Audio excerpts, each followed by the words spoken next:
hello everyone खुलुमबाय नमस्ते दिनै रंजालि बैसागुनि नोंथांमोननिसिम गाहाम हामलायनाय आरो आंनि गोसो गोरबोनिफ्राय खुलुमनायखौ बावहरबाय लोगोसेयैनो नोंथांमोनखौ दिनै आंनि गुबुन मोनसे भिडिअआव फिन बरायफिननानै लानाय जाबाय आनिफ्राय दिनै बैसागु नालाय गोसोफ्रा बैसागु मोनदों बेनिखायनो नै बक्सबो लाबाय आङो ओमफ्राय बेजों दायो दसे मोसानोसै आरोना दसे मोसाखांनायनि उनाव आं मा खालामो नोंथांमोना नायलांबाय थादो बिदिब्ला आङो दसे मोसानोसै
everyone, finally आं दिनै मोसाखांबाय बेनिफ्राय दिनै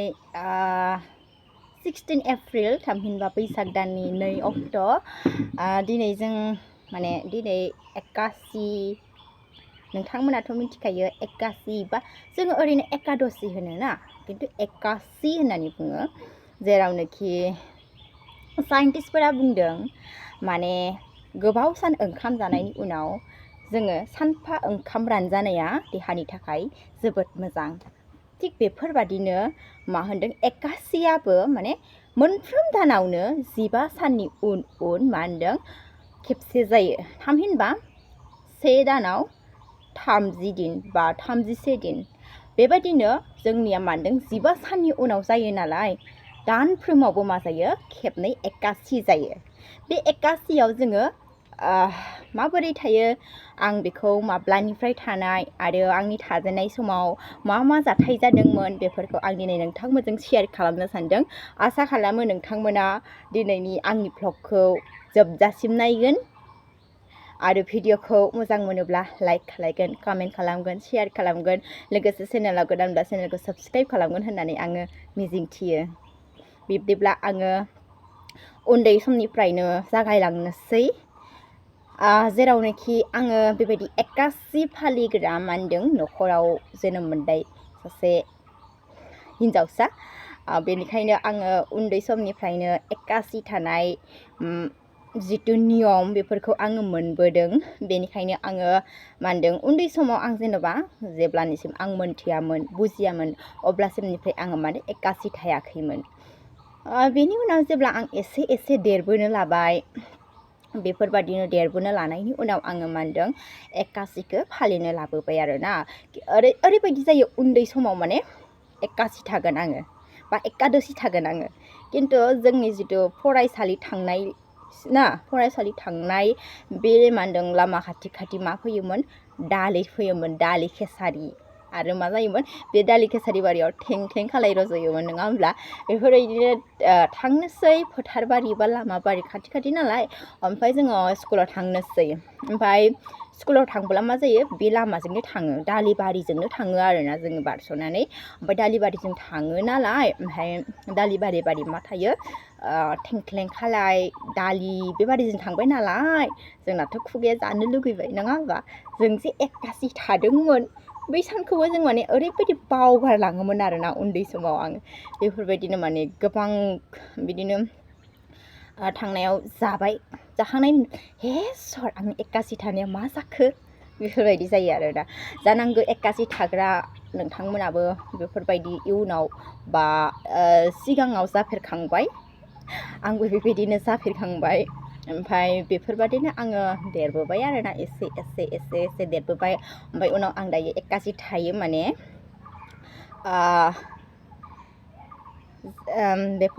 एकादसि थायो एकादसियाव आङो मा जायो एकादसियाव माने ओरैबायदि जायो माने फिथाइ सामथाइफोरखौ मोनोब्ला जायो आलु रुना जायो बेनिफ्राय जेराव थाव गोथांखौथ' मोनजायाना बेनिखायनो थाव गोथांखौ जालाया बेनि उनाव आङो जितु माइरंजों बानायनाय मैदाजों बानायनाय बा आटाजों बानायनाय बेफोर जिरादफोरखौ जाया लोगोसेनो मैगं जेरै लाइ मैगं लाफा मैगं बान्दा कबि अलकबि जों बेफोरखौ जाया राङालाव जायो नाथाय पानिलावखौ जाया बेनिफ्राय बेफोरबायदि जायो आरोना आरो बादाम जायो बादामफोरखौ जायो बा थालिर गोमोन बेफोरखौ जायो एकादसि साननो हागौ माबोरै थायो ओंखाम जायाबालासिनो माबोरै थायो नाथाय जों जेब्ला हुदा खालामो ना जेब्ला जों हुदा खालामो अब्ला गासैबो मानदों गोरलै जानानै फैयो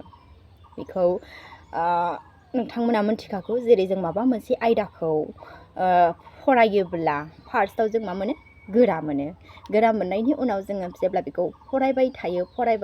अब्ला जों मा मोनो बेखौ गोरलै मोनलाङो थिग बेफोरबादिनो एक्कासि थानाय हुदायाबो जुदि उन्दैनिफ्रायनो थादावबाय थायोब्ला बियो मा जायो सासे सुबुंनि थाखाय गोरलै जानानै फैयो एक्कासिखौ ओरैबायदि थायो जेन'बा दिनै 16 अक्ट' नङा होमबा एप्रिलनि 16 अक्ट' खालि जेन'बा एक्कासिनि सान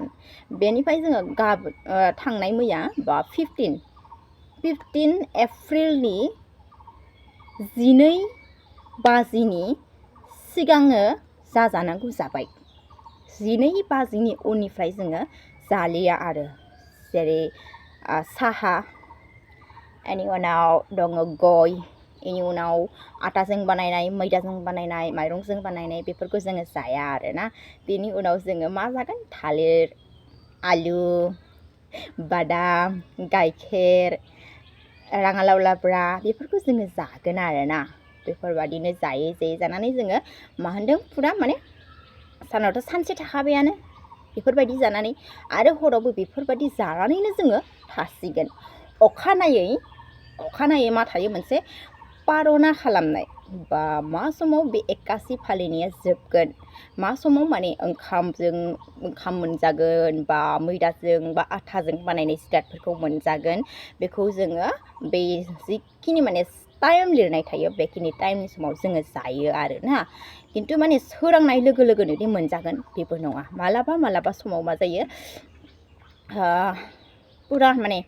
10 बाजि बारनानै बा 9 बाजि बारनानै बा 8 बाजि बारनानै बेबायदि समावसो मोनजायो आरो खायसेया ओरै थायो 5 रिंगानिफ्राय 8 रिंगासिम बा 8 रिंगानिफ्राय 10 रिंगासिमनि गेजेराव जानो नांगोन होननानै आरो एक्कासि फालिनाय समाव जेब्लानोखि बेफोरबायदि पारनाखौ थिग मथि खालामा अब्ला माने एकादशी थानानै नोङो जिखिनि फिथाइ मोनगोन बेनिफ्राय बांसिन पाप जायोनो बेनिखायनो एक्कासिखौ फालियोब्ला माने जितु पारना खालामनाय बेखौ मोजाङै खालामनो नांगौ बेनिफ्राय एक्कासि फालियोब्ला मा जायो होननानै बुङो ओरैनोथ' मोनसेया जाखाबायानो गोबाव सान ओंखाम जानायनि उनाव जुदि खेबसे ओंखाम रानजायो अब्ला देहानि थाखाय जोबोद मोजां जायो बियो साइन्टिस्टनि थाखाय आरो जोंनि धोरोमनि मथेब्ला मा जायो माने बै सानाव बे एक्कासि सानाव जुदि नोङो ओंखाम जायाबालासिनो थायोब्ला मा जागोन नोङो जोंथ' जोनोम जायोब्ला जिउआव जोनोम जायोब्ला जोङो माने गोबां पाप मावखायो नङा होमब्ला हमनानै ला मोस्रा मासे गाथारनाय माबा मोनसे थाम्फै मासे बुथारनाय बेफोरबो जोंनि थाखाय पाप नङा होमबा बेफोर पापनिफ्राय जोङो मा जायो मुक्ति मोनो माने जोंहा पापनिफ्राय एसेबाबो उद्धार मोनो आरोना बेनिखायनो जोङो एक्कासिखौ थायो आरो आसा खालामो नोंथांमोनाबो माने एक्कासिखौ थानो सोलोंगोन जुदि आंनि भिडिअखौ मोजां मोनदोंब्ला अन्नानै लाइक खालायदो कमेन्ट खालामदो शेयार खालामदो लोगोसे चेनेलाव गोदानब्ला चेनेलखौ साबस्क्राइब खालामदो थेंक इउ फर वाचिं बाय बाय लोगोसे उननि भिडिअआव लोगो मोनफिनगोन होननानै मिजिंथिबाय